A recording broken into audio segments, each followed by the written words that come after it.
understanding form. Self-sufficient. I am online, but I want to doodle on this. Do you have a copy for Ballard? I did give her a copy. Yeah, it's, we had a big thing about it this morning, About this? about the budget. Okay, Martin Luther, I had a dream. No, I'll tell none you of us what, were the at the only thing I meeting. can affirm is it wouldn't be a small dream. It was a big thing. None of us were at the meeting. None of you were, I was there. When You were need making all the three people to decisions? make a And vote. Rosie was leading, Rosie from the Ski Hill, she was leading the whole thing, but I couldn't figure out, people were just Oh my putting God. in pieces of paper. I'm glad you clarified, because the only Rosie I could think of was the dog. Well, in some cases, It was Might be hilarious. to our I couldn't figure out advantage. what was going on. Like people weren't 10 taking it seconds late. seriously. I know we're 10 seconds late, but we're having a good conversation. I'm sure the public is holy enjoying. buckets. Good morning and welcome to the Cook County Commissioners' regular meeting, September 27th, 2016, and we will start with Pledge of Allegiance. pledge allegiance to the flag of the United States of America and to the republic for which it stands, one nation, under God, indivisible, with liberty and justice for all. Brady, you have one adjustment to the agenda. Yes, Madam Chair, there's a request to add on an application for a temporary liquor license for the Schroeder Area Historical Society. So we'll put that as C under Brady. Sure. Any other additions or changes? Madam Chair, I would like to address the county administrative evaluation.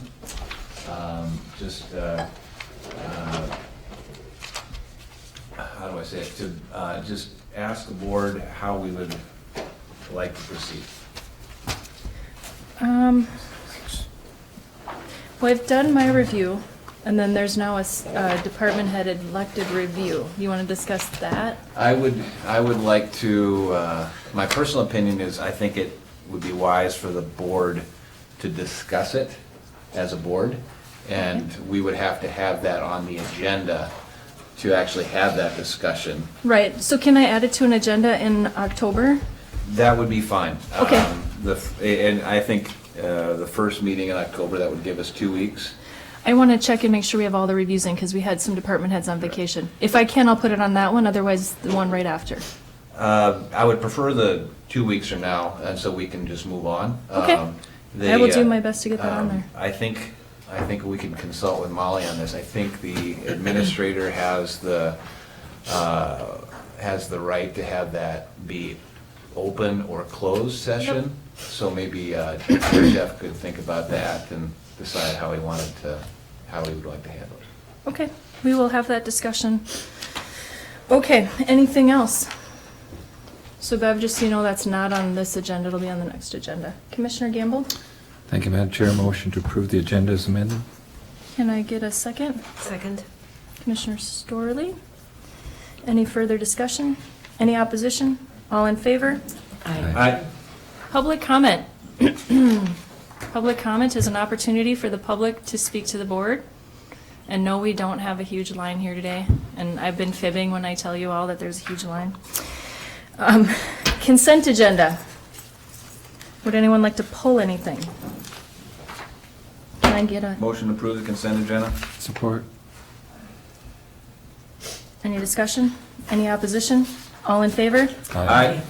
Motion passes. And Josh is not here, so Brady?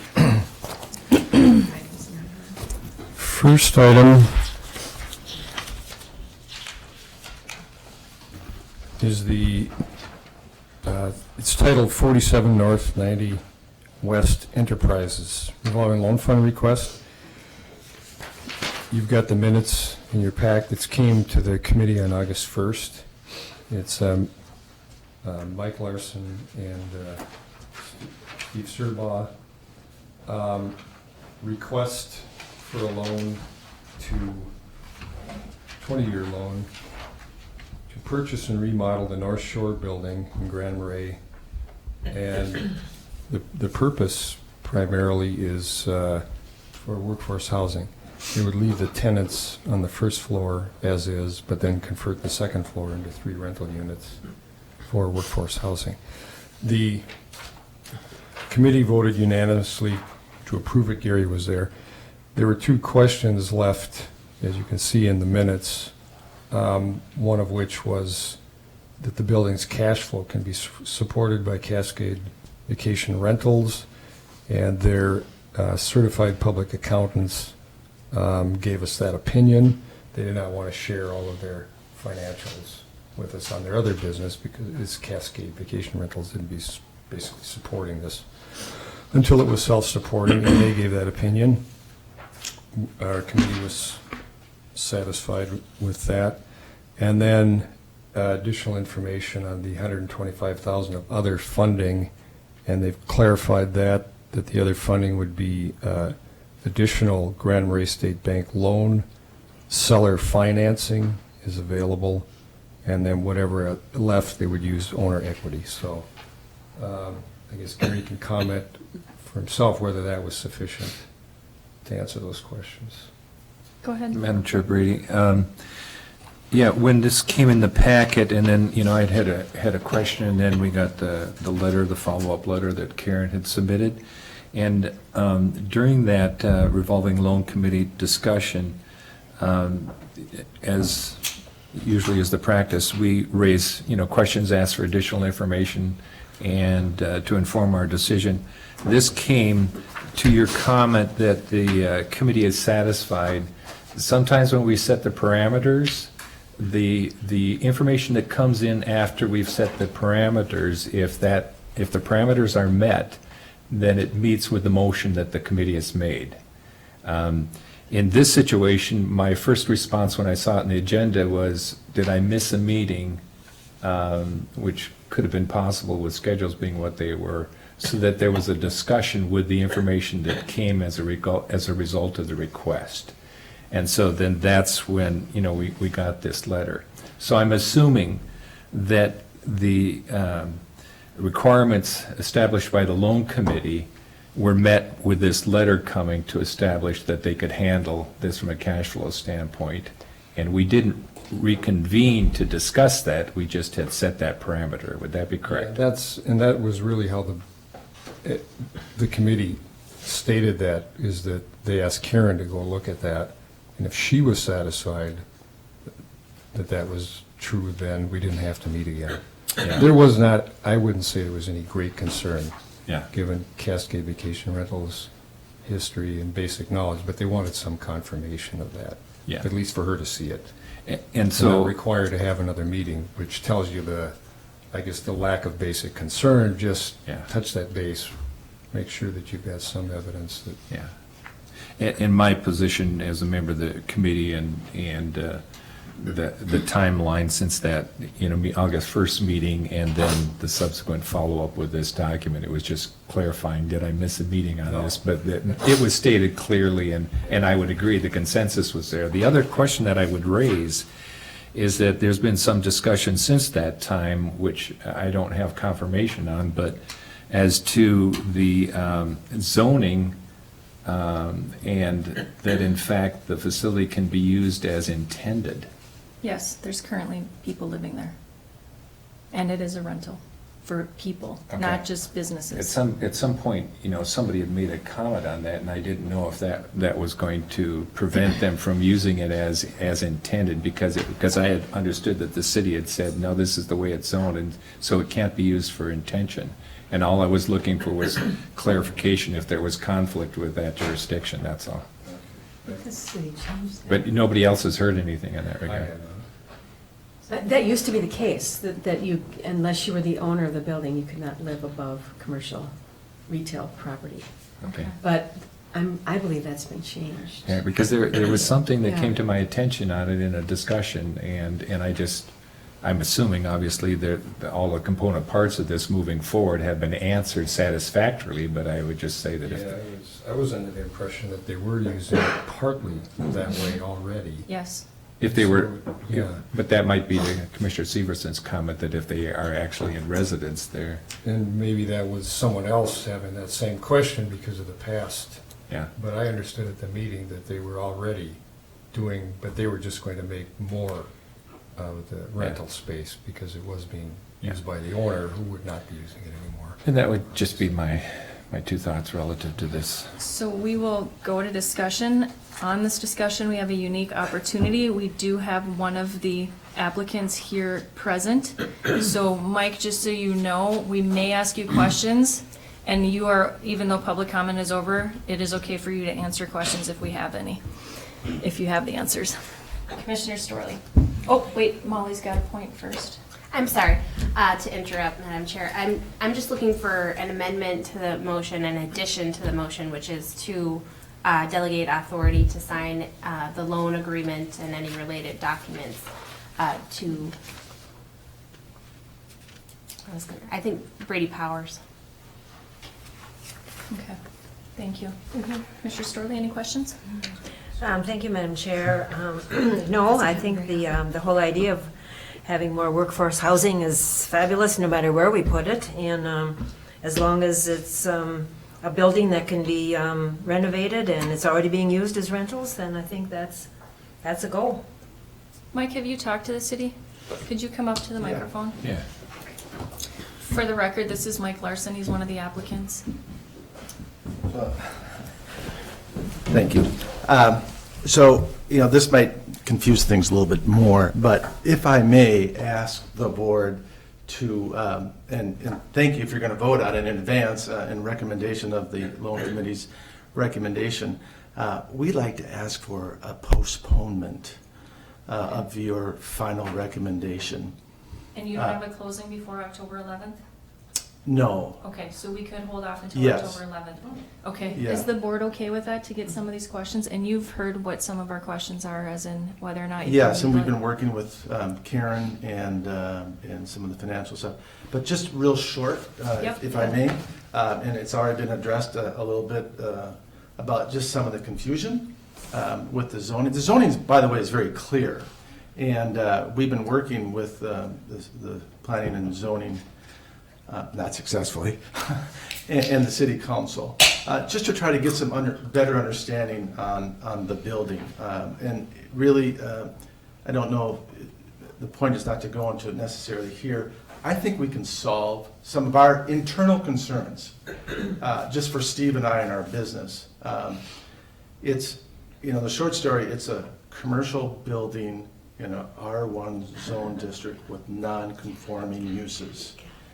And when we acquired the building, probably just like everybody, we thought it was a commercial building, or not acquired, but had the purchase agreement. And talked to our lender, and the lender, it's going to be a commercial loan, which requires commercial insurance. And you got commercial tenants in there, and so it's kind of like a duck and acts like a duck and swims like a duck. So we kind of thought it was that. But it's So a swan. we tried to get some clarity from the city. And by the way, this is not, the city did a nice job, by the way. So this is not, a fight by any means. I think that they had tough decisions to make. There's clearly I think some, people are confused and still remain that way. Steve and I just need to kind of internalize it a little bit more and look at the business model and see if we can just, when you buy something, you don't know really what you're buying, it's a risk. And so you just want to try to manage that risk. And we think we can. It's still, our focus has not changed, by the way, for those on the committee, Commissioner Gamble. We still want to put our workforce housing in there, but we just need to throttle back and get our arms around this and just know that we can proceed, I think, with some confidence of what we wanted to do in the first place. Thank you, Mike. So, So I will make the motion to table this, and it'll be tabled until Brady lets us know what date they're ready to put it on the agenda. Can I get Commissioner Gamble seconds? Any further discussion? Commissioner Gamble? Thank you, Madam Chair. Mike, appreciate that. I think it's wise to make sure that you're clear moving forward. Certainly, the loan committee is more than willing to support efforts that help address our housing needs, and in the context of working in partnership with jurisdictions, things to make sure we got our ducks in a row, then it makes sense. So I appreciate the forthrightness and the discussion. Thank you. A lot of ducks today. Oh, Duxton, thank you. We have It's a the weather for ducks. We have a motion and a second. Any further discussion? Any opposition? All in favor? All right. Item tabled. Josh and crew. You're up. Please approach the microphone. Step up to the It's who's willing to. Who's first?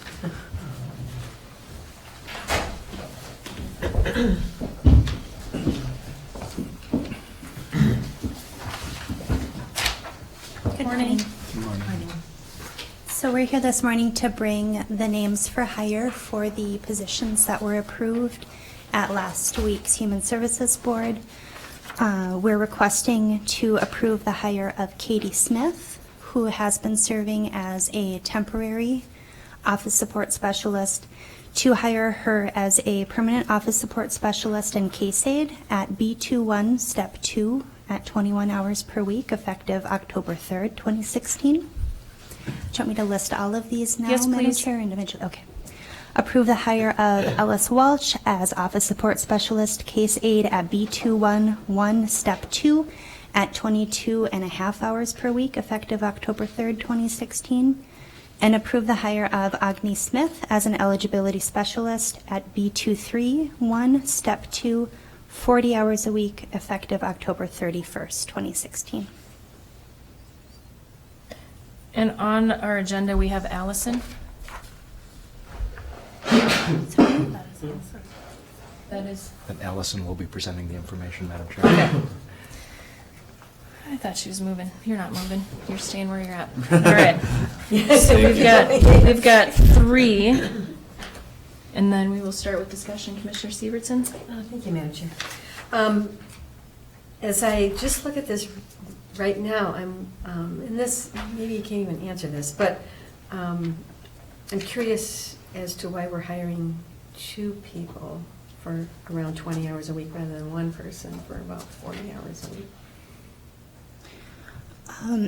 So part of the motivation for that was we are backfilling the position, office support position for someone who has reduced her hours. Got it. So it's almost a job share between Katie Smith, who we're requesting at 21 hours a week, and then our long-term office support specialist. So they will have kind of a rotating schedule and similar job duties. Whereas the office support specialist case aide, that's a new position, will be supporting the income maintenance department directly and have a more specific role. Great. If that makes sense. Yep. Thank you. Commissioner Moe? Thank you, Madam Chair. Last board meeting, the board approved a position and a half, yet we're hiring slightly over two positions, so the other half was approved by this board at a previous meeting, correct? Okay, so we're including in this. Okay. April 19th was when that 21-hour-a-week The position 20, was. so this is finally, okay. Coming to fruition. Understood. Commissioner Gamble? Thank you, Madam Chair. Yeah, I think the nature at which this is coming to this point for action might be a bit confusing through process overall, and so I've had some, discussions on this. The other thing I think that puts this in context is our discussion relative to budget. And when we're talking about our options on what we can and cannot do to try to mitigate such a high levy, personnel decisions are part of that. So we've said in this budget process, and probably said by commissioners in previous budget processes, that the decisions that we make throughout the year have an impact. In other words, there's a day of accountability for those decisions on the financial side. Certainly when we evaluate them in this situation, Public Health and Human Services, we're looking at the human need, the staffing need, and how we deal with mandated services and readjust accordingly. And there's been a great deal of empathy for that. I think in that recognition and that discussion, the important thing relative to this, and as a member of the Personnel Committee, which Commissioner Moe is also a member of the Personnel Committee, in our role as Personnel Committee and our role as commissioners, if all of these things converge with a clear understanding of process coming to the board for affirmation, then I think that's a healthy process, if that's clear. In other words, we evaluate, we take recommendations that come from department heads, we have discussions in various, whether it's public health, human service, or at the board level, or in department meetings, and then the personnel committee takes a look at those recommendations, they look at the classification, and then an assigned value goes to that, and we post, and then we come back, and then we act on that.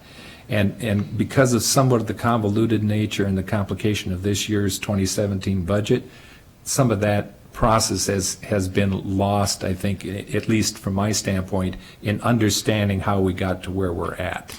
And so in acting on this, I just want to be sure that we understand that this has gone through its proper procedures, as is consistent with how we deal with personnel issues, and now we're coming to the point of just affirming what we have in past have agreed to in allowing these positions and addressing the need in that department. So just want to underscore that, so we have the assurance that we've gone through this process.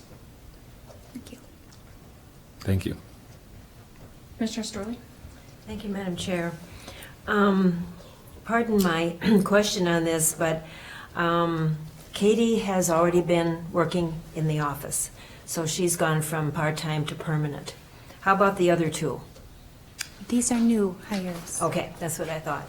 And so you had the interview, and you're lucky that you were able to get these two hires, which will be coming later in October.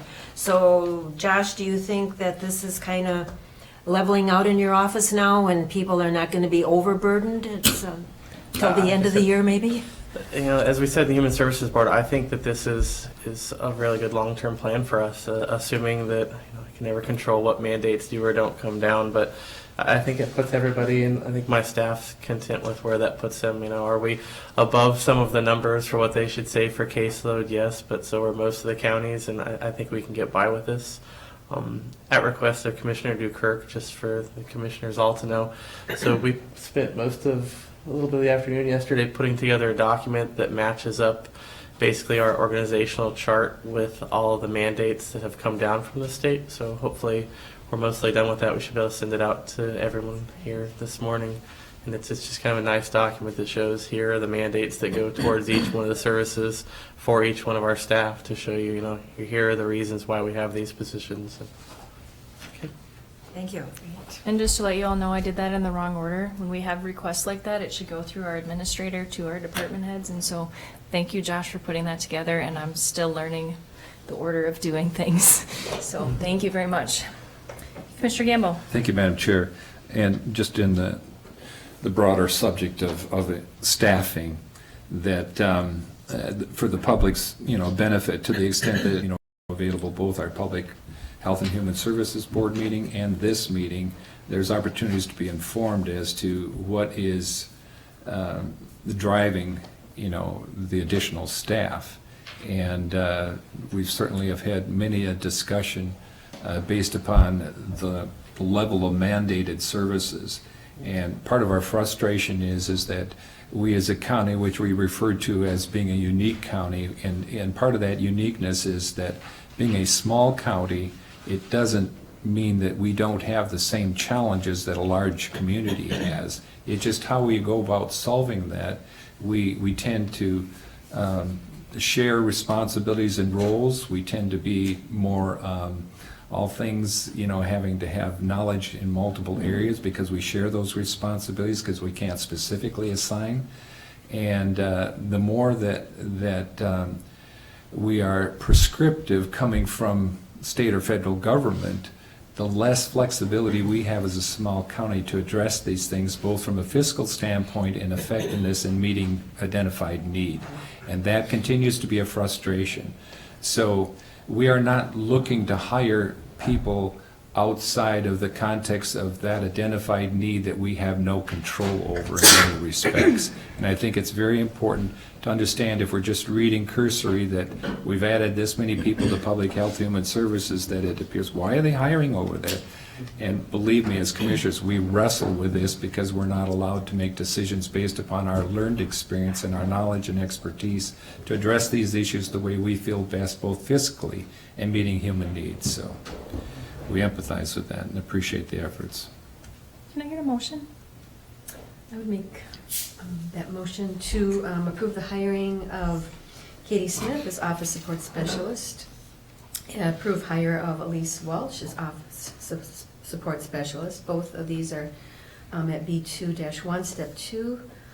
Katie at 21 hours, Elise at 22.5. And to approve the hire of Agnes Smith as Eligibility Specialist at B23-1, Step 2 at 40 hours per week, effective 10/31/16. I'll second that. Any further discussion?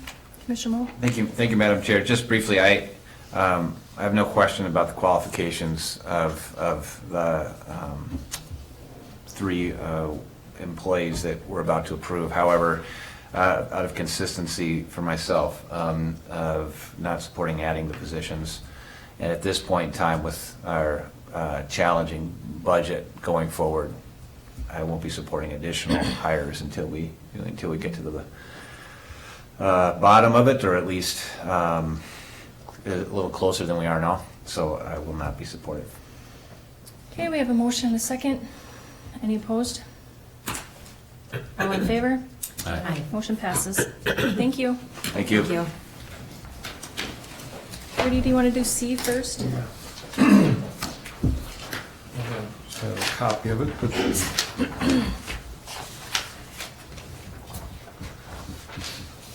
this is a request by the Schroeder Area Historical Society for a temporary on-sale liquor license at the Cross River Heritage Center. And they have the insurance. It's for, this is for a 4-day temporary liquor license. Okay, we will start with discussion. Commissioner Storley? Thank you, Madam Chair. Well, this was something that I received a panic call about. Oh dear, we haven't done this, and what can we do? And I say, just get up here, see Brady, fill out the papers. You know, it's a one-time thing. Wine tasting, beverage night in Schroeder on October 6th. So that's the background. Thank you. Commissioner Gamble? Thank you, Madam Chair.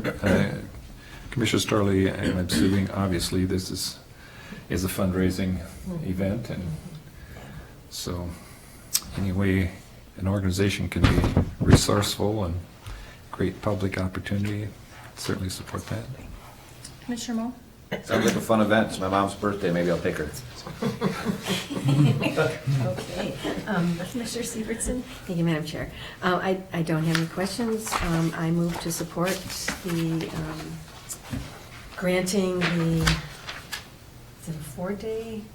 Application and permit for a 1-day to 4-day temporary on-sale liquor license. I'll second. Any further discussion? Any opposition? All in favor? Aye. Motion passes. Thank you. Brady? By state statute, the county has to approve a proposed budget and levy by September 30th. This is our last meeting prior to September 30th. This would be the meeting at which we need to do that, unless you call a special meeting. On the on the back side of the request before the board is the proposed levy as received by us, by the requests. As you can see, we've discussed in the past, the requests are at $8,927,153, which is 26.25% over last year's levy. We've discussed what it would take to get to lower levies, for example, to a 19.9%, which would be $8,477,000, a 14.9%, which is $8,124,000, or even a 9.9% at $7,770,000. So those are some of the options. The other thing we have to do when we approve that is we have to set the date and time for the TNT meeting, the public meeting at which the public is allowed to speak. So I would hope that would be part of the motion. Set that date. Usually that's based upon when EMC meeting is. But we've been discussing at what rate to set that, and I think Jeff has sent out some context behind the logic and rationale for setting it at a 19.9%. And I'll let him speak Jeff, go regarding ahead. that rationale. Thank you, Madam Chair, Commissioners. As I've tried to communicate since the beginning of the budget process this year, because of parameters that the board has already approved, because of things that are in the regular budget, which is contract increases, healthcare benefits, capital equipment replacement plans, the motion by this board when they approved the 2016 budget to replace funds borrowed from the levy, from the fund balance. 19.9% allows us to carry forward the regular budget. Anything less than 19.9% is going to require the board to make determinations on which parts of the regular budget they want to cut to get below 19.9.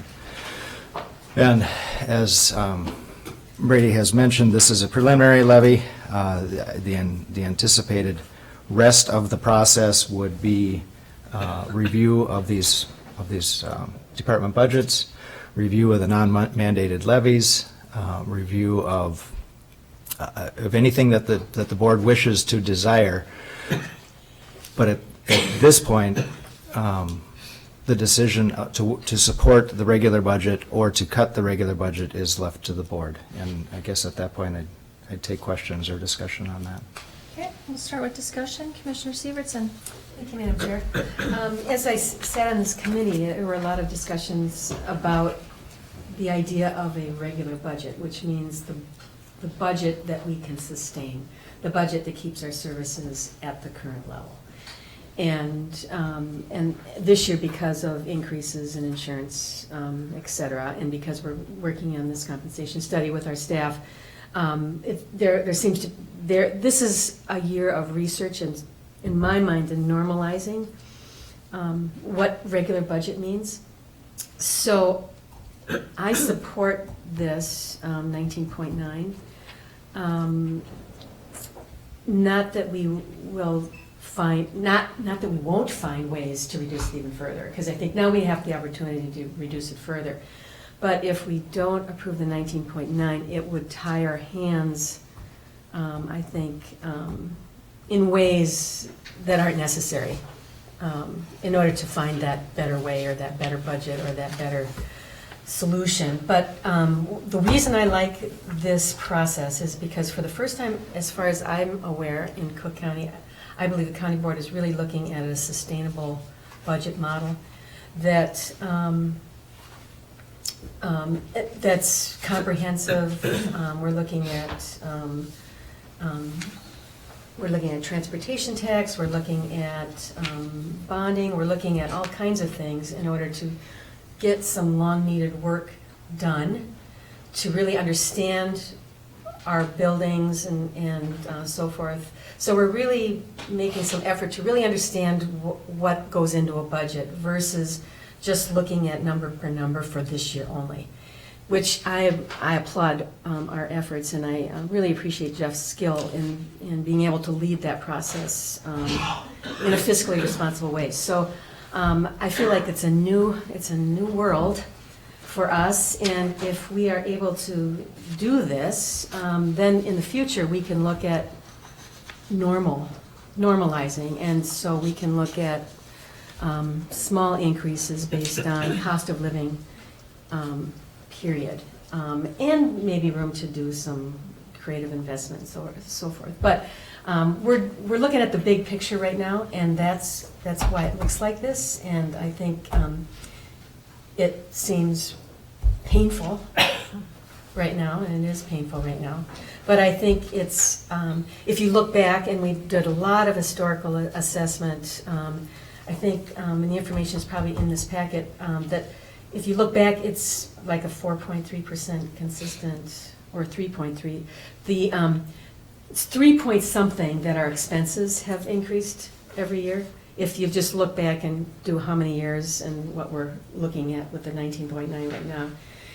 But because of our revenues decreasing, it's more like a 4.3% every year. But that's maybe too much information. But I'm really trying to grasp this whole thing, and it feels really good to be looking at it in the bigger picture and understanding that we're trying to normalize and create a starting base for normalization. Commissioner Moe? Thank you, Madam Chair. Thank you, Commissioner Stevenson. I just respectfully have to disagree. I think tying the hands of this board would actually be a good thing. I think that we represent, at least I know we all do, people whose hands are tied by the budgets that they have, their family budgets. Our own, the three people that own property on our private driveway, we had to decide not to put gravel on it this year because we couldn't afford to do it. People down the road from me have a car that's broken down, and so they have to share one car in order to go to town because they can't afford to get another one. Another business down the road has a truck that they need repairs on. They can't repair it because their business can't support repairing it. We're asking these people to increase their sales tax, which we're going to talk about soon, that will hit all of our budgets, especially businesses in Cook County. And then we're going to also ask them now to increase their levy by 20%, which will be hundreds of dollars for each one of them, I think, depending on their property value. I don't think it's responsible. I know that it will require us, if we don't adopt this, to go through the budget line by line again. I thought we were beyond that, but apparently we're not. I will not be supporting this levy increase, and I would ask the board to, in fact, set a lower number so we actually can force our administrator to come back with a budget that is more sustainable for the people that we represent, which in my mind is our job. Thank you. Commissioner Gamble? Thank you, Madam Chair. I as well sit on the Budget Committee, and I would just say that I expressed this in our meeting yesterday morning, that I'm disappointed that we're coming to the table with a 19.9. After meetings, we knew initially that when we were looking at the 26% figure that there was hope, anticipated that we'd be able to make some movement. We really haven't made any movement. I would concur with Commissioner Moe that it's our responsibility to make difficult decisions. I appreciate the administrator supporting or supplying information that gives context and perspective, both historically and also looking at the present, what we're challenged with. But there is a comment in the narrative that says that it would be much more predictable to create a financial plan that projects expenditures, capital needs, and growth, and there shouldn't be any unexpected double-digit increases, that is, moving into the future. That if we took this approach, we would be able to have more of a predictable budget. And I would submit that such a statement is predicated on the assumption that things will remain the same, and historically this has not been our reality. In the area of public human services alone, we have experienced significant fluctuations in costs that are out of control. They're out of our control. Out-of-home placement costs have more than doubled since 2014, from $216,000 in 2014 to a projected $509,000 in the 2017 budget. The state reimbursement revenues, on the other hand, are projected to be 31% less than those received in 2016. This amounts to approximately $62,000, which accounts for a total net impact on the 2017 levy of 6.4%, or 2.6% in 1 year. So my point is, if we say that if you average out what our levy would be at 3 something or other, when you have impacts like this and fluctuations that are out of our control that amount to 2.6%, That on top of look at transportation and lack of funding there, look at employee COLA, look at the insurance rates that this year was 22% or 21% that got mitigated because of collective bargaining down to, or working on getting advantage of people working together on it down to 19%. It's unrealistic to say that we, by making a decision this year, are able to predict a consistent application of levy moving forward. And the fact is that we've witnessed a $36 million reduction in the state's contribution to out-of-home placement cost imposed by legislatures in the last 9 years. Those are decisions that are made outside of our control. That's $36 million. Nearly 70% of Cook County's out-of-home placement costs would have been reimbursed by the state under the proposed legislation, which we actively supported, that was not acted on during the 2016 legislation. So that means that would have amounted to $356,000 had that legislation been passed that we advocated for, not only at this board by resolution, but on many boards that we sit on that represent issues that concern counties such as ours. That would have been a 5% reduction in our present levy, 5%. So to my point, it's unrealistic to depict county budgets as predictable. They aren't. And future boards, out of respect to future boards, they wrestle with the realities we wrestle with today. They do the best that they can. We've been fortunate, similar to homeowners, that we maybe have had money in the bank that we could draw on to try to mitigate the impact of uncontrollable costs. The fact is, we don't have that luxury anymore. Last year, we asked our county auditor treasurer to take a look at funds that have been maybe sitting there doing nothing that we could use and employ to try to mitigate the impact of a high levy last year. And so this year, we don't have that luxury. These are realities that we deal with. It doesn't mean that commissioners in the past and commissioners today don't do their best to be diligent in trying to serve the people. The reality is going to be, based upon Cook County similar to other counties, that we are making choices that are picking winners and losers. And that means that there will be people that can no longer afford to live here. In the interest of time, I won't go into this, Madam Chair, but I'll just basically say that we have brought up the fact that Cook County remains, out of 87 counties, to be the county that pays the most per capita to support its government.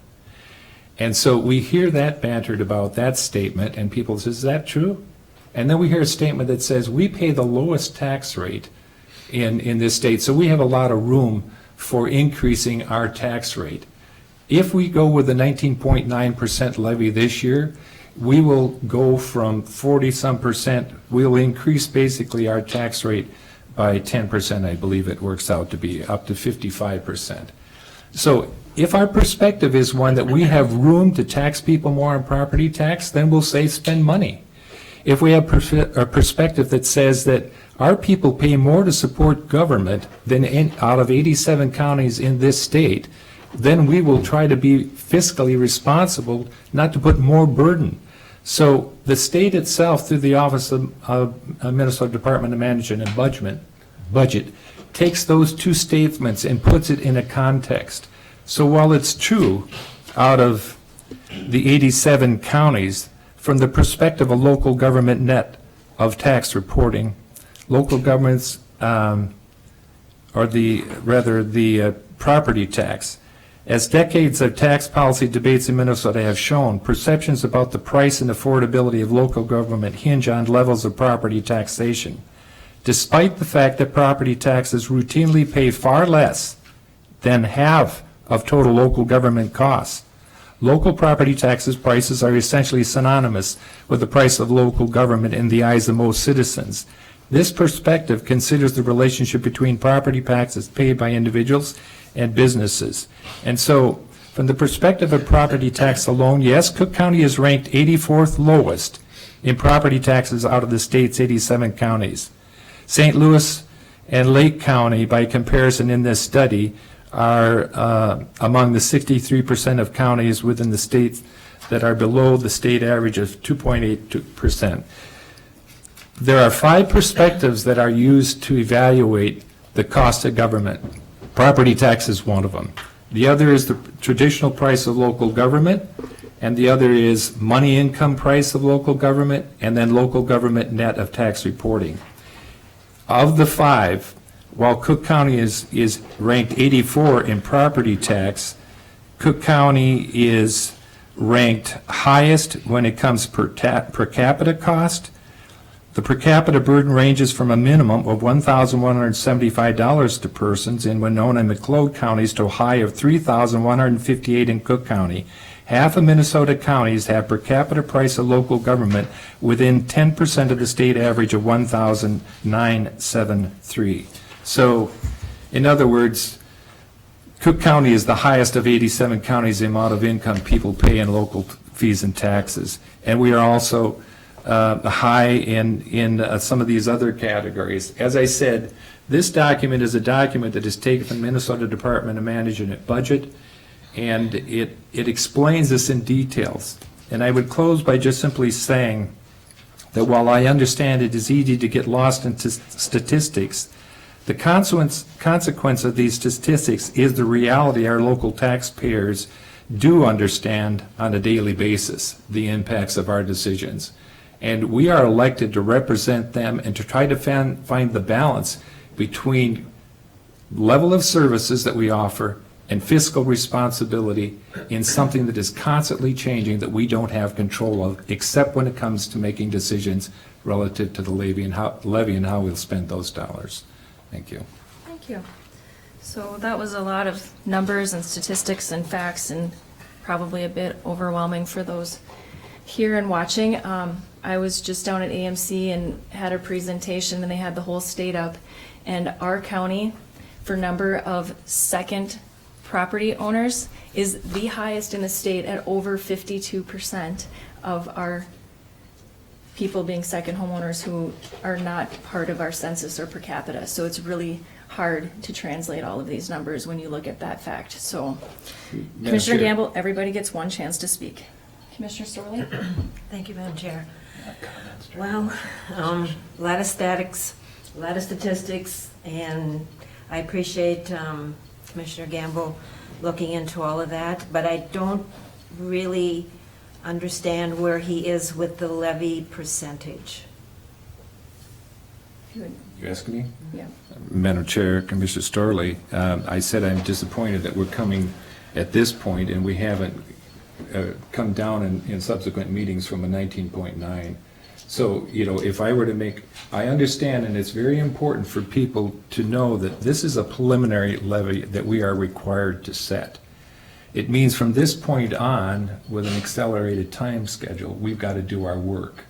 And I'm disappointed in that as well. If you were asking me today, and I said it in the meeting yesterday in our budget meeting, I think we should have seen movement that would have brought us down from that 19.9 so that the public sees that we're doing something as opposed to coming to a meeting and just saying, well, let's just set it now we'll do our work. So if you ask me where I would be comfortable setting it today, just as a preliminary, because I want to see movement, which demonstrates to the public we're doing something, I would set it at 18% based upon what I know that we can minimally do, that we're not calculating into our findings in discussion. Thank you.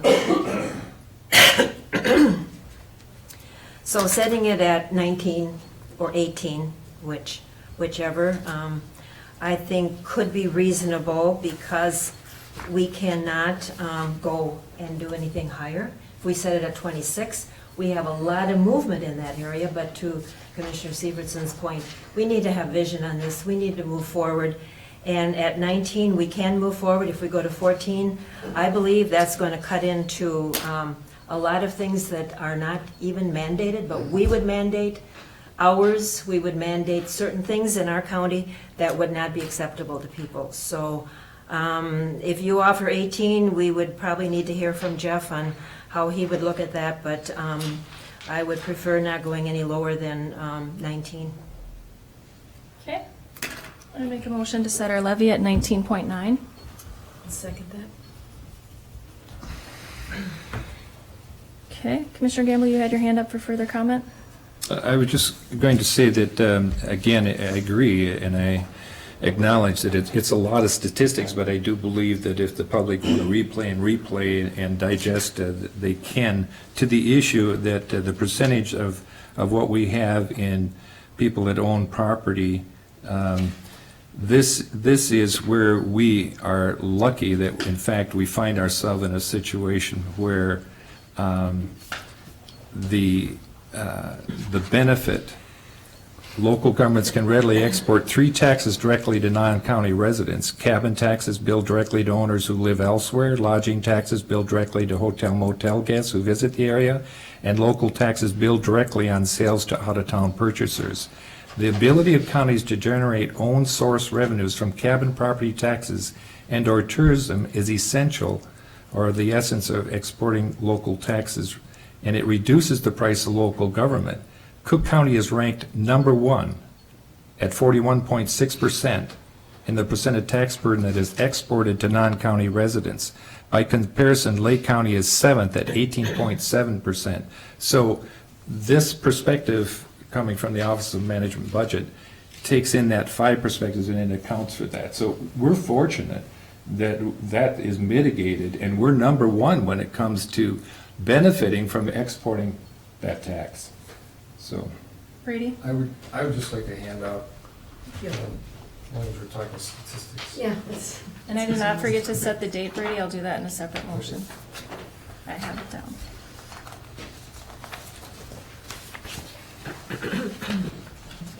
Jan, you had your hand up? Sorry, Brady, go ahead. You knew this in general, but this gives you some background into the additional cost at the various levy rates that are shown on the budget sheet at the 25.99, the 19.9, and the 14.9, what effect it has on people with valuations of 76, 100, 150, and 250,000 at each of those rates. That's great. I wanted to lay that out because Yep. we have a reduction to the market value for, this is all for homestead, it's just homestead, because they get a market value reduction, just to show what happens, because there is quite a reduction there for 76,000, that's where it peaks, and then it reduces quickly down to 411,000 where there's no market value reduction. So the state did attempt to help low valued homes back when they changed this. So there's some of that effect here. Not quite as harsh on the 76,000, but then that benefit reduces fairly quickly. So, Mr. Severson? thank you, Madam Chair. So it might be helpful to read some of these for the benefit of the camera, because this context, I think, is really important in the discussion. Yeah, and Is it that fits, okay? well, and it fits what Jeff has in here for the one, pretty closely, even though he didn't have the market value, exact statistics, but he says $88 for $100,000 value, and I'm calculating about 83, so it's very, in this context, it's very Okay. close. So the current motion is at 19.9, so for a home at 76,000, the increase for the entire year is roughly $40 for a homestead property. Compared with? Compared with at 25 would be $53, but we'll just do the 19.9 because there's been so many numbers thrown out to the public. Brady has copies of these. If anyone is interested, you can get a copy, but I'm just gonna give you the general at 19.9. So for a home valued at 100,000, again, homestead, it's $63 a year is the averaged increase. For a home at 150,000, you're looking at $111 for the year. At a home valued at 250,000, you're looking at $206 increase for your taxes for the year. Now, there are a lot of things that play into this number. This is an average for you. We don't have a website set up like the school where you can enter your property and have it calculate for you, but this is just an average where we're at. And again, this levy is the maximum levy that we're allowed to set. We are going to do our best to go lower than this. For context is it doesn't have, there's no context here for valuation. That only works if your valuation is the average change in the county. But if your valuation has changed for any reason, has gone up, your number is going to be far higher depending on your valuation. Could be Oh, of less, course. but it could be higher, could be less. Mhm. Okay, And a lot of other Makes factors. sense. And there's you, a lot of Brady. other taxes going on in the county too, so right, this only reflects the county portion of the tax. right. Jan, you want to finish with your comments? Thank you, Madam Chair. And I do think it's important to know, so let's just say, you know, at the $250,000 home value level, at 19.9%, it's $206 increase, compared to if we really dig in and get down to 14.9, it means 154. So we're comparing a $154 increase to $206 increase on that $250,000 value of a home. So just, because I think that context is really, really important. Thanks, Jan. Commissioner Moll?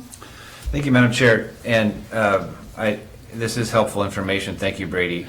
Still, the median home price in our county is slightly less than $250,000. So the average would be about $200 for. Yeah.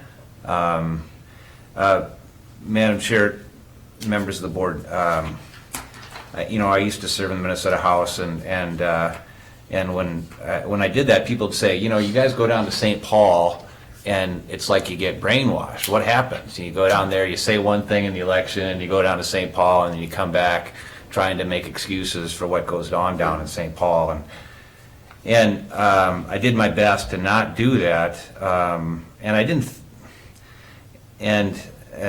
To a certain extent, I feel like that's what happens to us in the county board here. We communicate with the people we represent. We talk about, you know, their lives, hardships they face.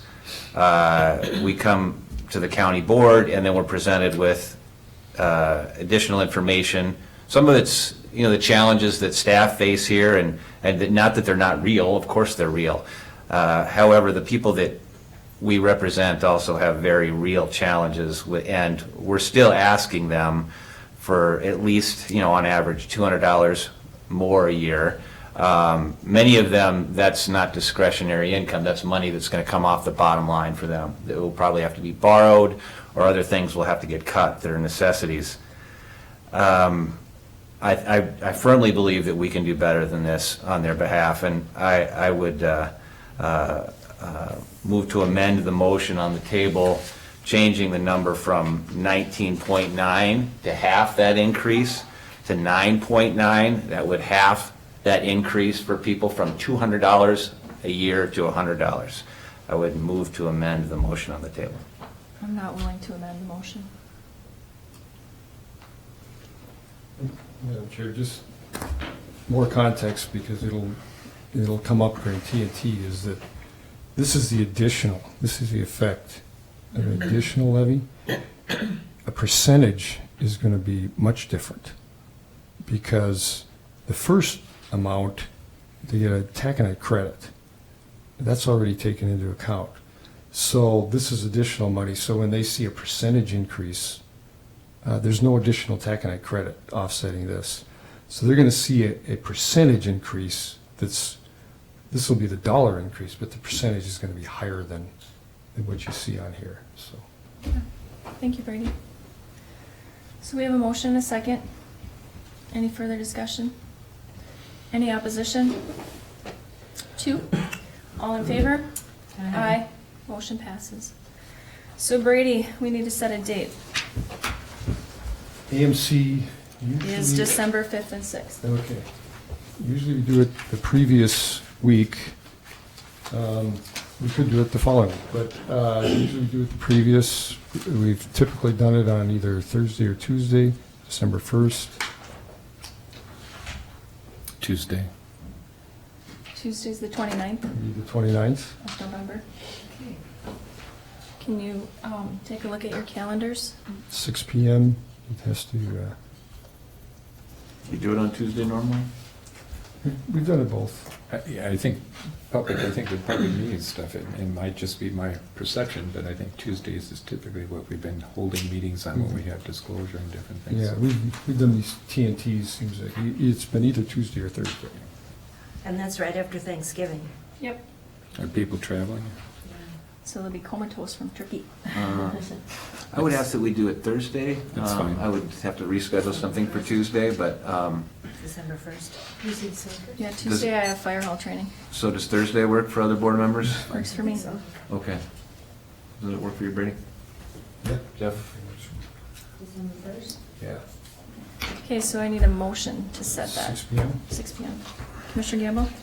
Thank you, Madam Chair. Motion to set our Truth and Taxation meeting for Thursday, December 1st at 6 p.m.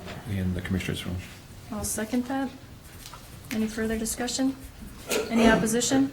All in favor? Aye. Motion passes.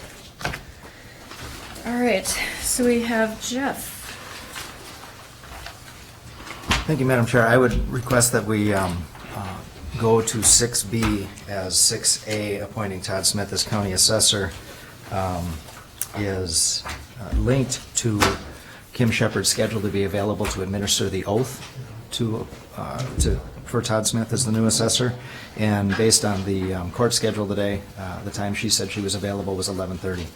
So if we could, I would come back to A in association with the administration of that oath. So we might really have a really long break. We might have a break unless we can confirm with Kim that her schedule is different, but this was the time that worked for her at this point. Swear in. Okay. So we'll just move that down. So 6B, approve a lease agreement with Superior Ridge Resort Motel for a billboard along Highway 61 for the aquatic invasive species information. And there's a lease agreement that was submitted. Commissioner Moe, perhaps you have more background on this than I do? I do. Jeff, Madam Chair, if I could speak to it, and if you'd like to, I think we know who you are. If you have any questions, you want to come up to the microphone? I can, sure. Yep. Maybe I'll get some background, and then you can introduce yourself and touch on the lease agreement. As you all know, the Cook County receives a state grant for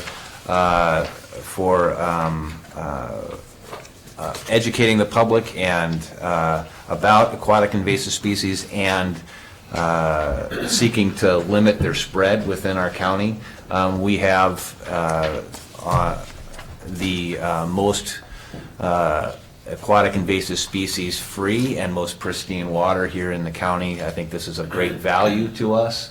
Our invasive species task force has been very active. We've contracted for a person Amanda to administer this program. I think it's been by everybody who's watched it or participated, it's been very successful thus far. One thing that we want to accomplish is most of the advertisements that we've done have been very positive, helping people to spread the word, not the species, keep the things that the lakes in Cook County and water in Cook County clean. That's why they come here. But we do have to have a little bit of a hammer, and we do want to remind people coming to Cook County that our aquatic invasive species laws are enforced.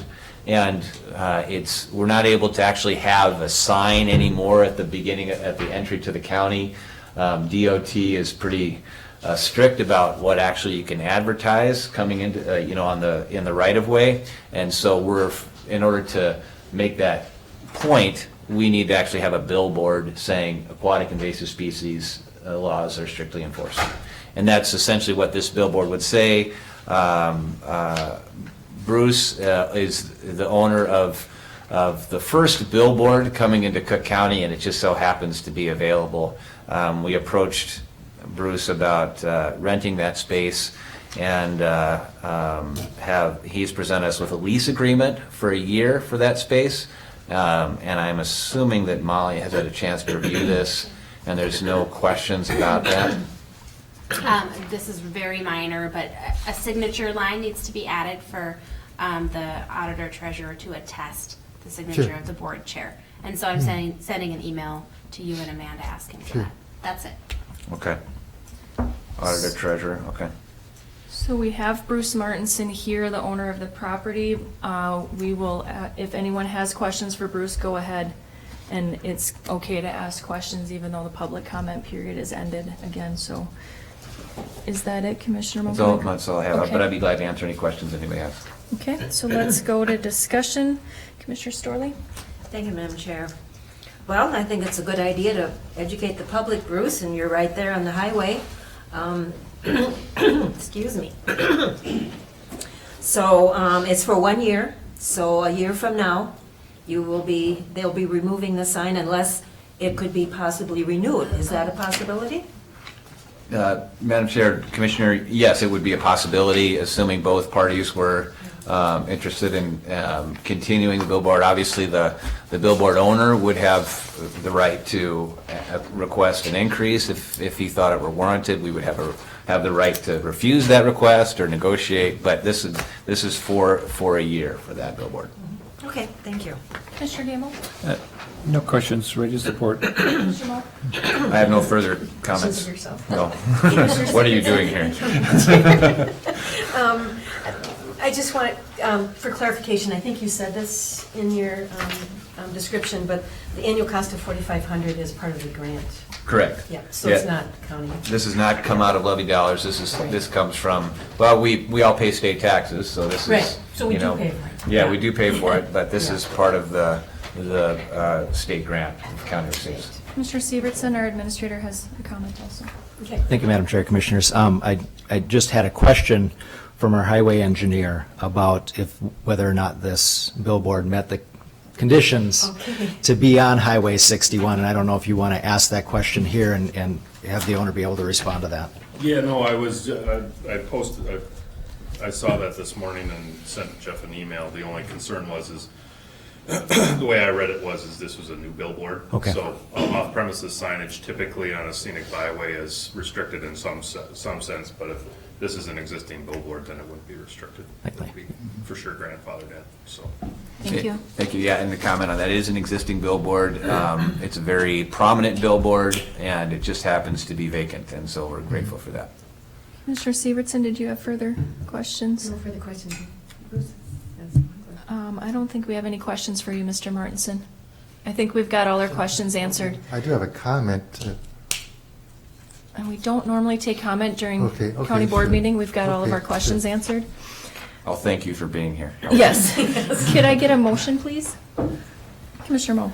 Madam Chair, I move that we approve the lease agreement with Superior Ridge Resort Motel for the billboard for a period starting November 1st, 2016, ending October 31st, 2017, an annual cost of $4,500, with the additional amendment suggested by the county attorney, having a signature line at the bottom of the agreement for the auditor treasurer.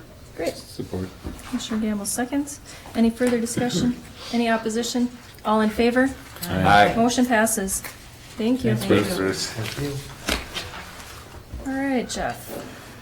Madam Chair, next item is the establishment of a transportation tax for Cook County, a half-cent sales tax. You had in your initial packet a copy of the resolution, and I will be passing out now a couple of supplemental items. One is the revised list that remove facilities from the list, and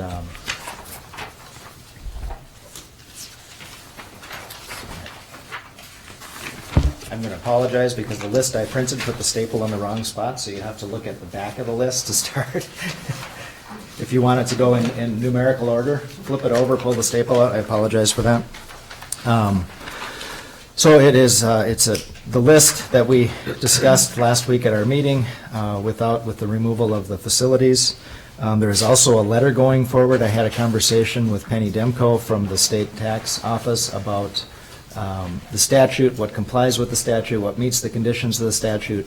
I tried to represent the will of this board was to establish a funding mechanism because there are insufficient funds coming from elsewhere to be able to do this. And it was not our goal to place a limit on the time frame for this. She needed something. So I related to her our conversation about having a short-term project list, about developing a transportation plan, and she said those are all good things. So the letter that I draft here is simply something to send with the resolution and the project list to show them that we are thinking about a period. We're not specifying a period. We're not necessarily specifying a list. We do have a draft of the projects that we'd like to work on in the first 5 years, but that has not really been reviewed. It includes County Road 45, it's starting on that process, the engineering of that. A good portion of the reason that the list that we have is invalid because it starts in 2016. It kind of was prepared with the idea of starting last year. So the biggest challenge with this list, Dave, do you mind if I pass this list out? Yeah, no, you can pass it. Okay. It's just so much easier. It includes the two major concerns that people have raised. One is County Road 17 up on the east end. It includes County Road 45. It gives an idea of the amount of time that it's going to take to develop engineering, to do right-of-way acquisition, to work with additional vendors. Something like this is what the board is eventually going to have to approve before we can make a commitment to spending these dollars on those projects anyway. So in our conversations about prioritization, this is a first stab at what it looks like. And of course, this list would at some point, we would approve a list like this, and then every year we would affirm this list based on new information that our engineer would present to the board. And approving a new list would require a public hearing. And my thought is if we do a transportation plan, that transportation plan is going to be a public process. That transportation plan will have a public hearing associated with it. If we state that part of our goal of having that transportation plan public hearing is also to amend the list of projects for a longer period of time, then I think we meet both requirements of establishing a plan and priorities and guiding principles for the board to follow in the transportation plan, and it would satisfy the requirements of extending, basically, or amending the project list. Okay, so we will start with discussion. Commissioner Severson. Thank you, Madam Chair. Well, as you all know, I was opposed to removing facilities on the list because I don't know how you can really do roads without thinking about the equipment and so forth that create the roads. But I fully support the resolution, and I think it's been well thought through, and facilities is added in there. We would need to do another public hearing. So I think it's all there, and I think it's a good resolution. Thank you. Thank you. Commissioner Moe? Thank you, Madam Chair. Reading through the resolution, as the public knows that they were watching last week, everybody here knows that we had a discussion about the resolution and specifically how to address the issue of transportation facilities in that resolution. To be clear, the resolution we're passing and the list that we have before us does not include facilities. It is roads exclusively, and that was the will of the people who made public comment. However, we need to be clear with people that, as Jeff said, by resolution, so we will have a public hearing specifically relating to amending the list, and anything that will be proposed to be added to that list will be vetted at that public hearing. Then a resolution will have to be passed by this county board or a future county board to change that list. And that's the process going forward. I just want to make sure that we adhere to that. That was what we had agreed to. That's what the people asked us to do. But I also want to thank the Highway Department for their understanding on that issue. Also helping us to understand what this is going to look like going forward. So thank you for that. One more comment on what the cost of this is going to be for people. I mean, we just proposed a levy increase of no more than 19.9%, and we're estimating that that's going to cost approximately $200 per person for the average home value in the county. Just some rough calculations for, say, for our small business or another small business like ours that does approximately $20,000 of retail business in the county. That will be an additional, this would be an additional $100. And so that's, you know, so a 0.5% on that retail purchasing. I think my quick calculation is that's about $100 additional cost. Somebody can, I have some looking around, you know, what is that in fact true? But if, you know, 0.5% of $20,000, I think that's $100. Check the math, people. Yeah, Brady. Yeah, so essentially, you know, this is approximately a cost for, at least for our business. I don't know, others can think about what that's going to cost them, depending upon how much they spend in town. From my perspective and from the people I represent, however, one of the most important things that we do in the county is to establish and maintain roads. People express to us that they're willing to make that investment because this is such an important thing. And so, as I said, I made a commitment to supporting this if in fact it wasn't for facilities, and I'll honor that commitment. I have to admit, though, given what we just passed, that we're asking people to pay this much more taxes already. Adding an additional sum today is a very difficult pill to swallow. I made the commitment to support it, so I will. Thank you. Commissioner Gamble? Thank you, Madam Chair. Well stated, Commissioner Moe. I think it's important to point out, as you did, that in our discussions on this, which we wrestled, we went through the public hearing process or whatever, and it was clear that the community recognizes the need for addressing our road situation. We have a county engineer that's been addressing both roads needs and facility needs over the long term and has invested a lot of time and effort into that, and we've had workshops as a board on that issue, and we continue to wrestle because of lack of funding, and this is no different than the song we just sang relative to other issues. How we address it is being sensitive to what the public hopes for the dollars that they spend, and still trying to be sensitive to department heads and what we do. And I think coming out of our workshop, as Commissioner Moe referenced, if you watched that workshop, it was very important for us in defining that this resolution would support using monies for our infrastructure and roads, but we excluded the facilities, that we did not want to hamstring our ability to use these funds in the future if in fact the public, through participation at that point in time, believes that that's advisable to do. And so we didn't want it to appear that it would be a switch and bait, for lack of a better term, which simply means that we authorize by resolution this money, and we say on this end here that we'll just use it for roads, and then down the line we introduce the notion that we want to use it for facilities, and people say, wait a minute, that's not what I understood. And so it's clear that given the provision that is allowed by state statute and how these monies can be used, and given our listening to the public, that we are designating through this resolution that those monies will be used on our roads, but we have the option through public participation in the future to look at the facilities issue. Sitting on the budget committee with Commissioner Sievertson and Brady and our county administrator, it's evident that I would agree with, in the long purview of budget, that we need to look at other resources, other avenues of funding some of these things, so it's not all done on the back of levy. And that means that to the extent that our favorable position and rating relative to bonding, that we use that to fund some of these things with a long-term approach. And certainly facilities on multiple levels in the county are what would be addressed in that.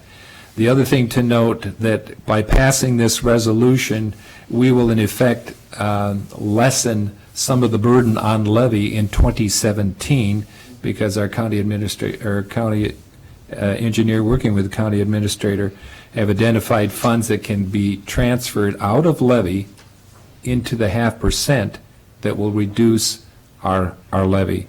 So for the public benefit, just understanding the journey we've been on to come to this resolution today and the advantages we see in doing this. The other thing that I think is primary to note in this discussion is that for many years as that I've been a commissioner, we've been asking for help when it comes to transportation funding, and we're not getting any. What I mean in that regard is that the legislature isn't recognizing the need, and it's choosing to prioritize those monies elsewhere, and in some cases holding us hostage to things that happen in the metro area that do not benefit us here in the rural part of the state. And so, as a board, what we've concluded on recognizing our need is we need to do something. Our need for dealing with infrastructure isn't going away because the legislature isn't doing anything. It still remains a need, and therefore, this is an action that we're taking with 60% of those revenues, based on projections, going to be coming from people that come into the community to help support us with the infrastructure, which certainly they use. Thank you. I'd like to thank Commissioner Moe for spending $20,000 locally. Most of the clients, many know my business Not Here is running an accounting business, and most of my clients buy out of the area because they have items that are not, they can't purchase locally, and so they buy them without paying taxes because they're for resale, so the taxes come in on the other end. So it's nice to know that there's businesses that spend that much locally. Our dog food is available at Buck's Hardware. Awesome. I only have one client with a dog program, and they also buy their food locally, but not that much.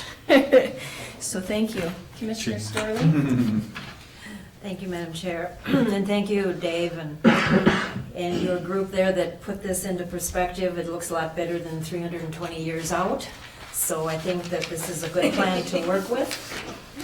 And just for the public information, you know, last week we went over the whereases and the fine lines and the dots and the Ts and all that. And this is the only thing that I agree to, and that was the whereas of the addition of projects, facilities, or improvements not on the project list to be considered for funding basically will be a public hearing. So that's the part that I agree with. Because what I was hearing was no facilities. And so we put it in here to the point that when we need to relook at something, then we will have a public hearing for folks to hear what our situation is. And who knows what it's going to be.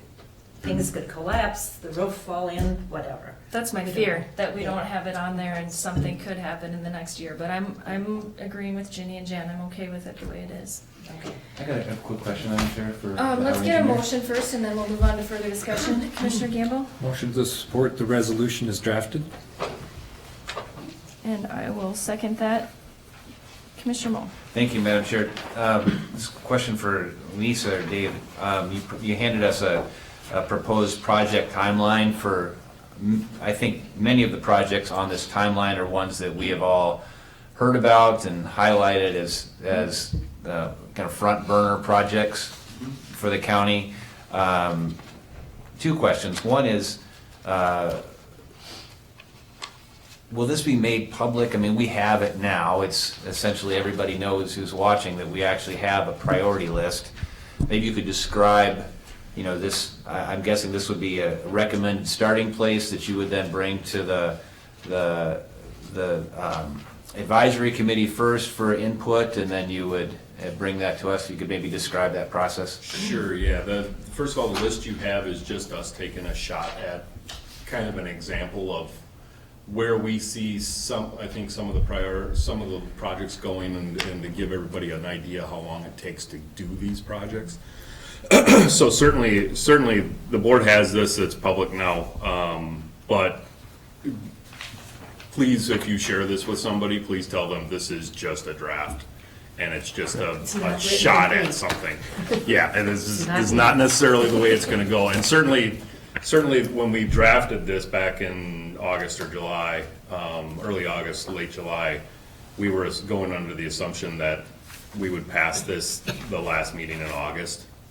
So a bunch of things are gonna get pushed now on timeline, because we aren't gonna be able to get somebody on board. For instance, I was hoping to get County Road 45 on board, get a consultant on board and have them get started.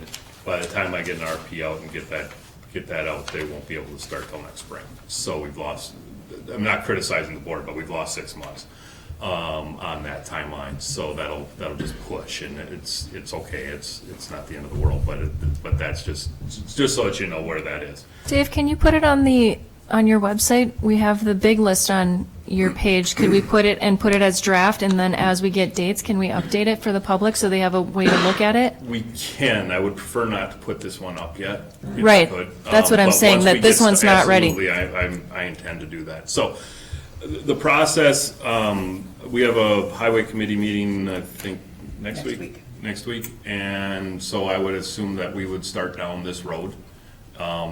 You know, this is what I see, these are the projects I see, and let everyone, we've already had meetings with them as far as list projects they wanted to see on the list. For the most part, I'm not sure if there was one project that was actually added to the list by the highway committee. I think they thought it was a pretty comprehensive list on that. So, pushing that forward, now we'll get into the prioritization, or what their recommendation is, and our recommendation is for the prioritization of this list, and where we want to start, what we want to start attacking with these fund dollars. And then we'll obviously come to the board. We'll have a discussion about that and have that. And then what I would see is that'll get rolled into a capital improvement plan that we would do later on. I certainly want the board's input, the board's agreement that these are the projects. We'll get that into a 5 or 10 year plan, and then we'll move forward and continue. I think there's some stuff I'd like to get started on in the next week or two. I'd like to get started on a few things if we could. And certainly I want to talk to the board about that. So, but that's kind of the process as I see it. Thank you, Madam Chair. Just one more follow-up question. This is the first that we've seen this tentative draft list, and I didn't have time to add this up because there's some different numbers also on our list as to estimated project costs. How much did you add up the total here of what the this list is 100? Very close to this list. This is 162. Oh, but that's not that list. Yeah, this is the longer list. I'm talking about just this little short list. shorter project list that we just received. I don't know if we ever added that up or not. Commissioner Moe, if I may address your question as well, that 5-year tentative plan covers some state aid projects as well as transportation sales tax projects. So we're trying to leverage with that 5-year plan all of the revenue sources. So you'll have CASA construction monies, you'll have municipal construction monies, and then you will have transportation tax dollars, which we are hoping will be leveraged via bond.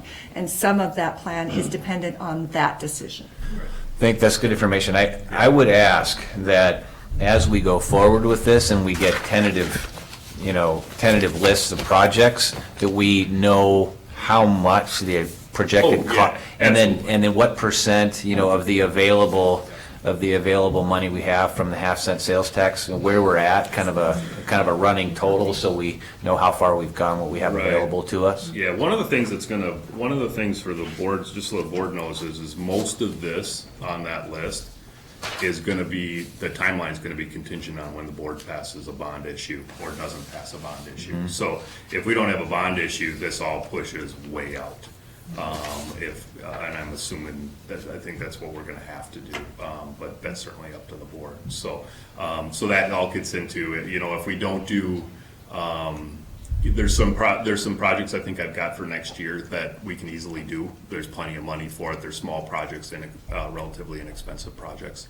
But when we start getting into the nuts and bolts of like design for County Road 45, for example, and I talk about 45 just because it's our big project on the list.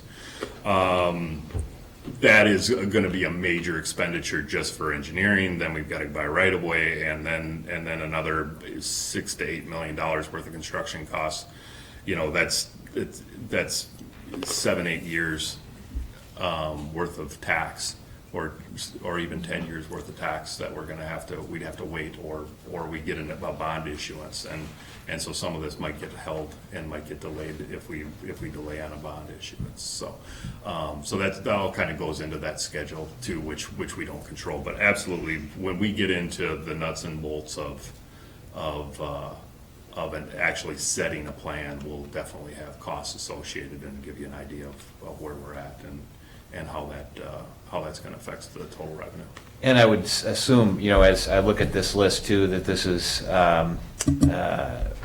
relatively even in its geographic representation around the county. I mean, we have priorities, obviously. I mean, your priority list and each one of ours might be slightly different. But maintaining some respective balance as you've done here, I think will be helpful, and maintaining broad county support for this. Yeah, and I think well, we've got projects throughout the county, and how we're going to go about attacking. That's another discussion that we're going to have is how are we going to leverage our other funding, and are we going to restrict gas tax to prioritizing on non-state aid routes? Are we going to do it when we've got a state aid eligible road? Do we want to go 50-50 on that or do stuff like that? So there's a big discussion that we're going to want to have as far as cash management and how we go about doing that. I have some ideas, and I'll talk to the board about them later on. But there's definitely it'll be a little bit of a trick to get that balance just right as far as how we leverage those other dollars versus this. Certainly there's some state aid roads that I don't think would get done if we just relied on state aid, and so maybe that's the answer. So we'll have to work that all out as we get going. But yeah, geographically I pay a little attention to it, but generally I'm trying to go where the projects are. Certainly. There's better roads in areas, and there's worse roads in other areas, and that's really where I'm trying to go. We try to spread it around, we always have, and things like that, especially with our maintenance, and we do an exceptional job at that.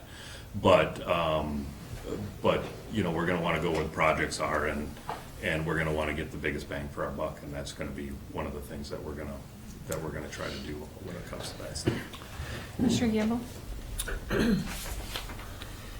Thank you, Madam Chair. A couple of points. One is, and appreciate the context, Lisa, that you provided. One of the things that your peers note about you, David, is your ability to leverage dollars, and that's a big part. We don't have full appreciation of what that it takes when we're getting monies that are coming from different buckets, but your awareness of projects overall, and then being able to look at it and figure, okay, how can we get this done by leveraging and communicating with other sources that help us in doing that's a benefit to us as a county. The other thing we discussed in the workshop relative to this resolution, and we see it elsewhere in other communities that have used this tax provision to be able to do work in their community, that I know our aversion to signs, but some way of letting people know that this is your dollar that is accomplishing this work, and it would not have happened had we not had this participation. That'll be an important ingredient for us to have.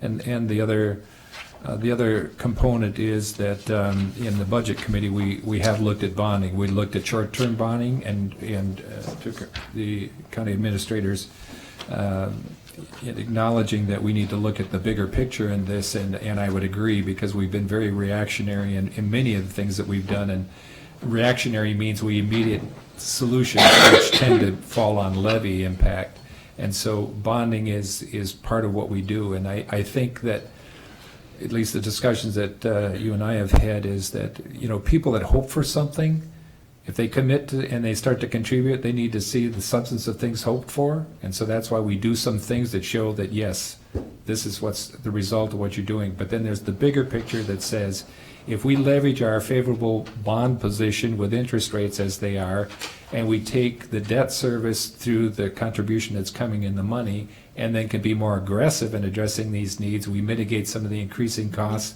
and we see results more immediate. So that's a good strategy.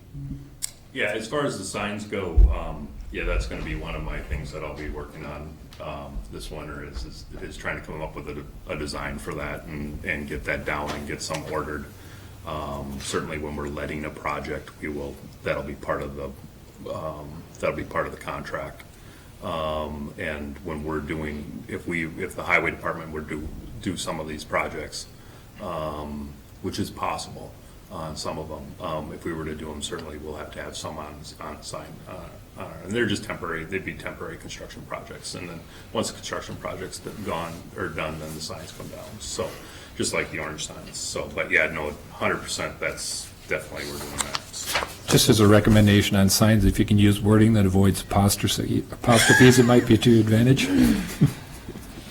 One more comment, Madam Chair. I just want to, again, focus on some of the things that we're going to be doing with this money briefly. We had a public hearing where many people spoke on behalf of County Road 45 and how challenging that is for them. I know that's true. I also want to just point out that County Road 17, Mineral Center Road, Old 61, is not only on this list, but the Highway Department is proposing design work beginning on it next year. And it's overdue. It's something that is an imperative for this county board, and I think it's also morally the correct thing for us to do. I'm grateful it's on the list. I'm grateful the Highway Department is embracing this project. So, and I just, that's key to the support, my support for this, and I hope this board makes sure that this project, and the Highway Department makes sure this project gets completed. We have a motion and a second. Any further discussion? Any opposition? All in favor? Aye. Motion passes. Dave, as you always do, you attain to the worst roads first, so if the worst roads aren't in my district, I'm okay with that. We'll figure that out. I would actually, if I could really quickly, if the board has any kind of priority that they'd like to see, a couple, 2, 3, just shoot me a note and we can certainly talk about that. I'm going to try to gather all that information and input from everybody so that we can try to come up with, not everybody's priority is going to be everyone else's, so that'll be that struggle to try to get everybody what they want as much as we can. So I think so the it should be a biggest no priority in my process. district is taking down a bunch of signs on the Gunflint. You knew that was coming. That's it. That's an easy one. I don't see that on the list here. It's not on the list. It's on Dave's list. It's on Dave's list. He's agreed to work with us. All right, so. Thank you. Jeff, do you have an update from Kim? Thank you, Madam Chair. I do have an update from Kim, and Kim said I might be available 10 or 15 minutes earlier, but I don't know. So Okay. I think the best thing we can do is leave that appointment and oath for 11:30. That's the most predictable thing we can do. Yep. Perfect. So before we take our break, let's just hit on employee commissioner concerns, reports, notes, and updates. Does anybody have reports, notes, or updates? Commissioner Moe? Thank you, Madam Chair. I'd like to tentatively set a date for an East End public hearing input process on the county budget. People who would like to have any questions answered on relative to county government, but specifically to take input on our proposed levy and county budget, the 20th of October. That'll be 6 p.m. At the Hovland Town Hall. Molly? Just wondering if it can be classified as a listening session or discussion instead of a public hearing. Should be a town hall.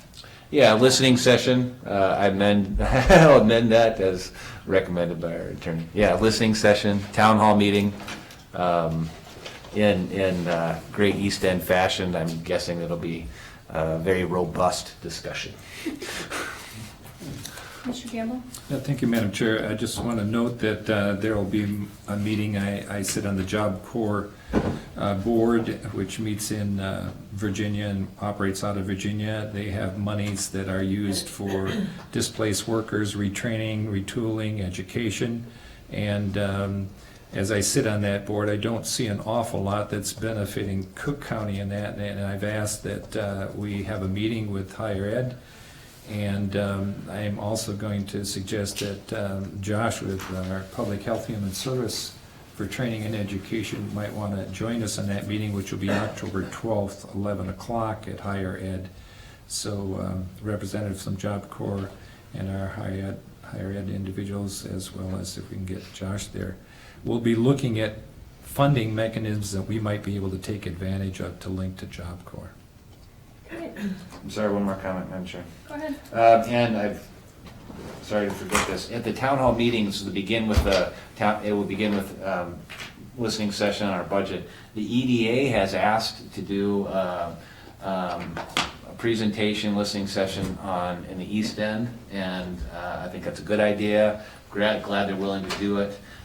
They will be there, and that portion of the town hall meeting will start after the budget session is done, probably between 6:30 and 7 o'clock. So if you have, in the East End, you have questions, concerns about the EDA, you can also come to the Hoagland Town Hall at that time. Mr. Strong? Thank you, Madam Chair. Next week, there's a Lake Superior Coastal meeting down in Two Harbors for 2 days. I hope I attend at least one of the days. And then the other thing is, I have just a comment, and hopefully not a big concern for Commissioner Moe.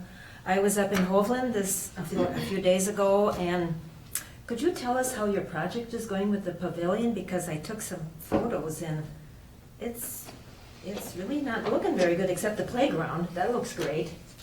And the painting on the building looks great, except for one area. So give us an update on what's happening there. Thank you, Commissioner. The Hoagland Town Hall renovations are continuing, not going as quickly as we'd like. However, we have the playground almost completed. Landscaping is almost completed. Many maintenance needs have been met at the town hall, and repainting of the town hall is almost completed. The timber frame picnic area pavilion is, the structure of it is up. The roof is not completed yet. Again, it's somewhat weather dependent, but we still remain hopeful that building will also be completed before the snow flies. So we had hoped to kick off, do a celebration yet this fall of the new town hall. I can't really see where the roof would be up behind your finger in the picture here, but I know it's not there because I was just there. I too want to make sure this is completed, and it will be. It's just not yet. This started when Jan Hall was here, so it's been a long time that we're hoping to get it done. Oh, there's something. Well, There's something, yes. if I had the skills to go out there and put that roof on myself, I would, Madam Chair. Anything else? Okay, Jeff and I are also working on having a meeting here. Don't have a date yet. We're gonna sit down and talk this afternoon. Some of the concerns with community members is on the budget, how big we are. So our discussion will be more focused on the staff that we have, the work that we do, the services that we provide. So it's slated as a budget discussion, but it's not gonna be a budget and a percentage and a per capita and all of that stuff. It's gonna be, this is what we as a county provide for services. This is the staff that we have to provide those services. So it's more of an informational piece on that. But if it comes up before the next meeting, Jeff will get you all an email to let you know when it is and when we'll have the community here, and probably be information on WTIP. So, and I was at Futures last week, and that was a really great meeting. There was a presenter there on communication, so I picked up some extra books that I gave to Jeff this morning that will be available for staff. I also have my own set of books if commissioners want to look at them. The presenter was raised in Virginia, Minnesota, lives in Duluth, Minnesota, is hired out all over the country to do presentations on communication and communication behavior, and is not very well known in Minnesota, her own little state. And so she was just incredibly phenomenal, and so hopefully we can get her in here to work with us on communication skills and styles and how we address each other. So that was pretty exciting. And then we also had a presentation from the first attorney to try cases as both a man and a woman in the United States, and win as both a man and a woman. So she is now a woman, and so she addressed us on how we move forward with having possibly employees that are transgender and how. So that was a pretty good meeting, and I have her book also. So, very interesting and exciting things. Commissioner Gamble, are you available tomorrow? I am. Okay. So at this time, we will take a break until 11:30. I would say let's be back at 11:25 so that we can do the appointment of Todd before he takes the oath. So 11:25, let's return. I am. As I'm coming we're going away then for June. That is what it is. Oh, yes, Brady, let's not get leaving us shortly. He received he's our emergency management director. He was awarded the title of Emergency Director of the Year by the Association of Minnesota Emergency Managers. And here's a very beautiful picture. Wow. You can see Mr. Kelly's there that came out and did our FEMA training, and Rebecca, and has anyone seen Pat Eliason in a suit? Never. Besides the sheriff's suit. So, our first item that we need to go to, Jeff, appoint Todd. Thank you, Madam Chair. Yes. We affirmed the search committee's decision to want to hire Todd Smith as our next assessor at a previous meeting. And we identified that Todd had some credentialing and some processes to jump through with the state, so that he had all of the credentials necessary for us to appoint him as the next Cook County assessor. And I'm happy to report that Todd has met all of those conditions, and congratulations on that. And so I present Todd Smith for the board to appoint as the next Cook County assessor. Okay, we'll start with discussion. Commissioner Storley? Thank you, Madam Chair. My discussion is congratulations and welcome. Thank you. Commissioner Gamble? Thank you, Madam Chair. I agree. You've been a welcome addition to the department, and I've appreciated your perspectives and contribution in decisions that we've made relative to the assessors department. And I think that your rapport and demeanor and experience, I won't say long-lived, I just did, but experience will be a benefit for us. So again, welcome and congratulations, and thank for your willingness to go back to school on our behalf. Well, thank you very much, and there's more of that to come. Yeah. Commissioner Moe? Thank you. Todd, I think we're very fortunate in Cook County to have you as our assessor. I'm grateful you're going to be here, staying. Sorry we're taking your niece from your department, but I'm sure you'll find a capable replacement. I've heard from many constituents how you go above and beyond to listen to their concerns, to try to negotiate with them where possible, to be a real public servant to them. I'm grateful for that, and I just really hope that continues with you and your department. Commissioner Sievertson? Well, thank you, Madam Chair, and I also want to thank you, Todd, for stepping up into this role, and I'm also grateful that you moved back to Cook County, and I have seen enormous value in your experience and the way you work, bringing that to Cook County. I'm really glad that you're here, and this is a very exciting moment too. Maybe someone else would like to make the motion? Would anyone like to? I'll make that motion to Great. appoint Todd as our new assessor. Can I get a second? Second. We all second. Unanimous second. Commissioner Storley for the record. I guess there's no other further discussion. Any opposition? All in favor? Aye. So at this time, we will have Kim do the oath, and then I'd also like Todd's significant other to come forward to be part of that with you, if you're comfortable with being on the camera. No cupcakes and celebration. Yeah, we're the cupcakes. The best cupcakes in the world. Yeah.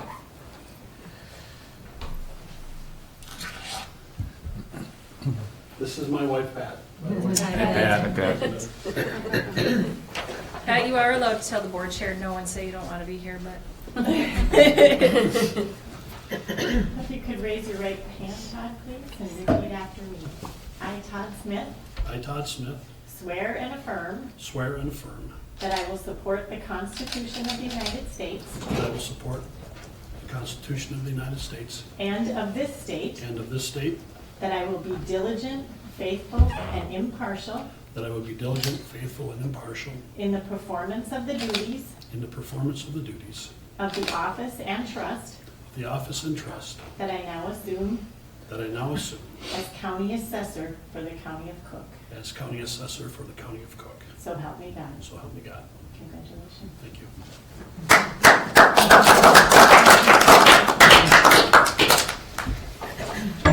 Thank you. Thank you. Thank you. All right, if there's no further business, could I get a motion to adjourn? Commissioner Gamble? We are adjourned.